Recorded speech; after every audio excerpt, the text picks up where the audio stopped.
It's time for another Devo tip on Revelation chapter 12, verses 7 through 17. But we're going to start with the book of Daniel. In one of Daniel's visions, the Son of Man speaks to him, and he told Daniel about his battle against wicked principalities that actually required the aid of his archangel Michael in Daniel chapter 10. But when the Son of Man took the war to earth's soil, a war arose in heaven, and Michael and his angels fought against the dragon. That's Revelation 12. The dragon and his angels fought back, but he was defeated.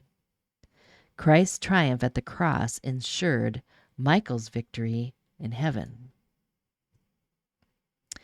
And the great dragon was thrown down, that ancient serpent who is called the devil and Satan, the deceiver of the whole world. He was thrown down to the earth, and his angels were thrown down with him. The reason the satanic dragon is called the devil here, which means slanderer, is to clarify the meaning of being thrown down. What happened? Christ's death and resurrection threw down Satan's podium and smashed it. Forgiveness wrecked the dragon's ability to accuse God's people of sin. Satan's allegations had some merit when you think about it. After all, the Old Testament believers were saved by faith before their sins were fully dealt with at Calvary. The dragon's case, however, was compromised.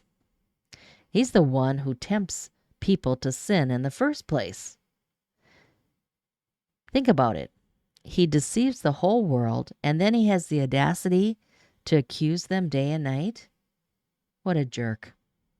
Even so, as Paul would put it in Romans 3:25, God, in his divine forbearance, had passed over their former sins, the former sins of the Old Testament believers, until Christ's atonement on the cross. And now, no one can bring any charge against God's elect, not angels or principalities or powers, because it is God who justifies all believers.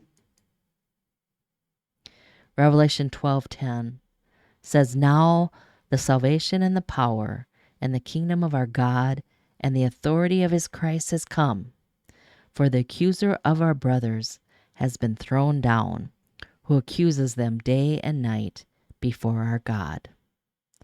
Our salvation is secure from satanic threat, and we persevere through persecution by the blood of the Lamb and by the word of our testimony, for we love Christ more than life itself. The kingdom has been launched on earth in Christ. Therefore, rejoice, O heavens, and you who dwell in them. But woe to you, O earth and sea, for the dragon is now taking out his fury against the church, knowing that he has little time left. I like how Greg Beale puts it.